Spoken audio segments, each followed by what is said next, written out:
Good afternoon, everyone. It's a pleasure to be here today and to speak with you all about my analysis of a recent proficiency test that I hope, and in my view, should really radically change the way that our criminal legal system, that our courts grapple with firearms examination evidence. Those of you with any kind of finger on the pulse of the criminal legal system in the United States likely know that the entertainment media's portrayal of forensic methods falls far afield of reality.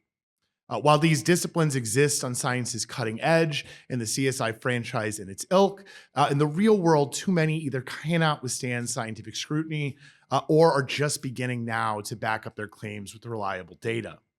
One such method, firearms examination, purports to identify the precise gun that fired a bullet or cartridge case relevant to a criminal investigation.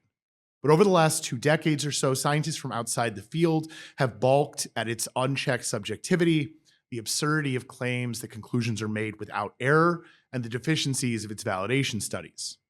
Courts, though, have been slow to react to these criticisms if they've been willing to question firearms examination's century-long relationship with our legal system at all.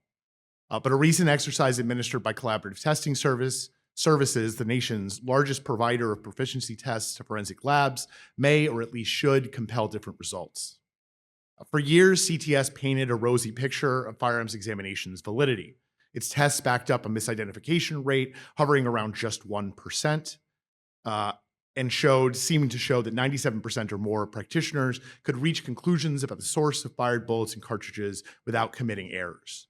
Courts, moreover, bought in. They used those figures to push back against the concerns of critics. But all along, a troubling, however open secret haunted this reliance. The near-perfect performance on these proficiency tests, as CTS itself admitted, stemmed more from the simplicity of comparison samples than from the skills of participants. But what would happen if participants actually had to face comparisons more in line with the difficulties of casework? Would these comforting estimates hold up?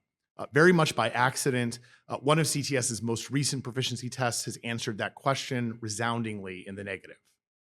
Through a failure of quality control, CTS inadvertently included bullets in the exercise damaged by a phenomenon called tank rash, damaged and thus far more reflective of the types of samples examiners encounter in the real world. And performance simply did not measure up to the accuracy touted by practitioners and widely accepted by the courts. 61 of the test participants failed by committing a misidentification, by committing the precise kind of error most likely to contribute to a wrongful conviction. And even overall, the misidentification rate soared to 37.4%, with an upper 95% confidence bound approaching chance. Those 61 examiners will have much to answer for when they seek license from judges to testify in criminal trials. But more importantly, perhaps, courts, so long willing to depend on CTS results and figures when evaluating the admissibility of firearms examination evidence, will now, absent some capitulation to hypocrisy, need to reevaluate the acceptance of the field's accuracy claims. Indeed, they will need to ask whether bullet comparison evidence should be admitted at all. Thank you.